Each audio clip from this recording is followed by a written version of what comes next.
ಮಾಡಿದ್ದಾರೆ. ನೀವು ಸಿಸಿಟಿವಿ ದೃಶ್ಯಗಳನ್ನ ಗಮನಿಸ್ತಾ ಇದ್ದೀರಿ.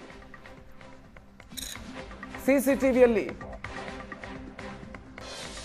ಕೊನೆಯ ಕ್ಷಣದ ದೃಶ್ಯಗಳನ್ನು ನೀವು ಗಮನಿಸ್ತಾ ಇದ್ದೀರಿ. ವಿದ್ಯಾರ್ಥಿನಿ ವರ್ಷಿತಾ ಹತ್ಯೆಗೂ ಮುನ್ನ ಕೊನೆಯ ಕ್ಷಣದ ದೃಶ್ಯಗಳು ಇದು. ಸಿಸಿಟಿವಿಯಲ್ಲಿ ಸೆರೆಯಾಗಿರುವಂತಹ ದೃಶ್ಯಗಳು.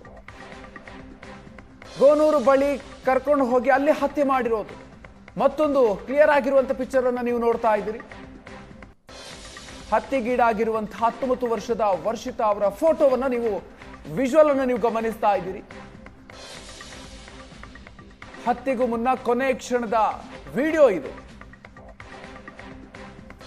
ಆರೋಪಿ ಚೇತನ್ ಹಾಗೂ ಈ ವರ್ಷಿತಾ ಪ್ರೀತಿಯಲ್ಲಿದ್ರಂತೆ. ಆದರೆ ಇತ್ತೀಚೆಗೆ ಆಕೆ ಆರೋಪಿಯಿಂದ ಅಂತರವನ್ನ ಕಾಯ್ದುಕೊಂಡಿದ್ರು, ಬೇರೊಬ್ಬನ ಜೊತೆ ಪ್ರೀತಿಯಲ್ಲಿದ್ರು ಅನ್ನುವಂಥ ಕಾರಣಕ್ಕಾಗಿ ಈ ಒಂದು ಕೃತ್ಯವನ್ನ ಎಸಗಿದ್ದಾನೆ ಅನ್ನುವಂಥದ್ದು ತನಿಖೆಯ ಸಂದರ್ಭದಲ್ಲಿ ಗೊತ್ತಾಗ್ತಾ ಇದೆ. ಚಿತ್ರದುರ್ಗದ ವಿದ್ಯಾರ್ಥಿನಿ ವರ್ಷಿತಾ ಹತ್ಯೆ ಪ್ರಕರಣಕ್ಕೆ ಸಂಬಂಧಪಟ್ಟಂತೆ ಚಿತ್ರದುರ್ಗದ ಡಾಕ್ಟರ್ ಅಂಬೇಡ್ಕರ್ ವೃತ್ತದಲ್ಲಿ ಧರಣಿಯನ್ನ ನಡೆಸಲಾಗ್ತಾ ಇದೆ. ದಲಿತ ಪರ ಸಂಘಟನೆಗಳು ಪ್ರತಿಭಟನೆಯನ್ನ ನಡೆಸ್ತಾ ಇದೆ. ರಸ್ತೆ ತಡೆ ಹಿನ್ನೆಲೆಯಲ್ಲಿ ಅಂಬೇಡ್ಕರ್ ವೃತ್ತದಲ್ಲಿ ಸಂಚಾರ ಕೂಡ ಅಸ್ತವ್ಯಸ್ತ ಆಗಿದೆ. ಪ್ರತಿಭಟನೆಯನ್ನ ನಡೆಸ್ತಾ ಇದ್ದಾರೆ.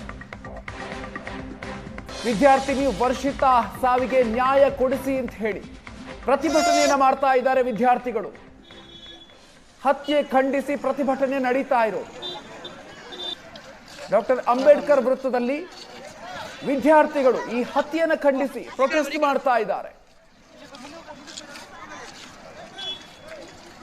ದಲಿತ ವಿದ್ಯಾರ್ಥಿನಿ ವರ್ಷಗೆ ನ್ಯಾಯ ಸಿಗಲೇಬೇಕು, ಜಿಲ್ಲಾ ಮಂತ್ರಿಗಳು ಬರಲೇಬೇಕು.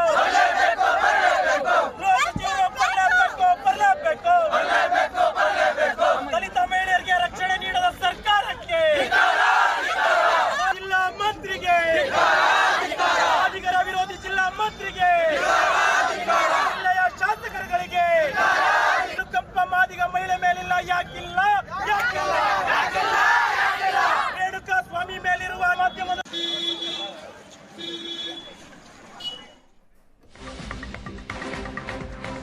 ವಿದ್ಯಾರ್ಥಿನಿ ವರ್ಷಿತಾ ಕೊಲೆ ಪ್ರಕರಣಕ್ಕೆ ಸಂಬಂಧಪಟ್ಟಂತೆ ಮೃತ ವರ್ಷಿತಾ ಅವರ ತಾಯಿ ಜ್ಯೋತಿ ತಿಪ್ಪೇಸ್ವಾಮಿ ಅವರು ಹೇಳಿಕೆ ಕೊಟ್ಟಿದ್ದಾರೆ. ನನ್ನ ಮಗಳ ಸಾವಿಗೆ ನ್ಯಾಯ ದೊರಕಿಸಿ ಎನ್ನುವಂತಹ ಬೇಡಿಕೆಯನ್ನು ಇಟ್ಟಿದ್ದಾರೆ. ಇಂತಹ ಸ್ಥಿತಿ ಯಾವ ಮಕ್ಕಳಿಗೂ ಕೂಡ ಬರೋದು ಬೇಡ.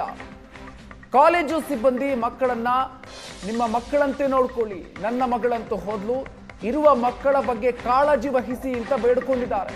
ಕೈ ಮುಗಿದು ಬೇಡ್ಕೊಂಡಿದ್ದಾರೆ ಮೃತ ವರ್ಷಿತಾ ಅವರ ತಾಯಿ. ಗಂಡು ಮಕ್ಕಳೆಲ್ಲ ಅಂತ ಓದಂತ ಕಳ್ಸಿದ್ವಿ. ಚಿತ್ರದುರ್ಗದಾಗಿದ್ದಾಗ ಹಾಸ್ಟೆಲ್ನಲ್ಲೂ ಕಾಲೇಜ್ನಲ್ಲೂ ಗೊತ್ತಿಲ್ಲ ನನಗೆ.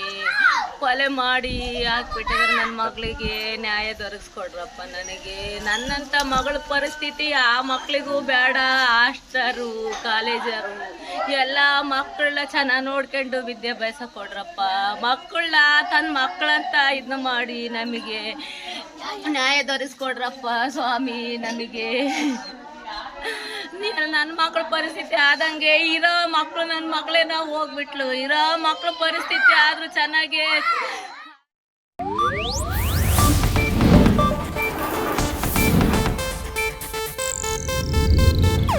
ಇದು ಏಷ್ಯಾನೆಟ್ ನ್ಯೂಸ್ ನೆಟ್ವರ್ಕ್ ಪ್ರಸ್ತುತಿ.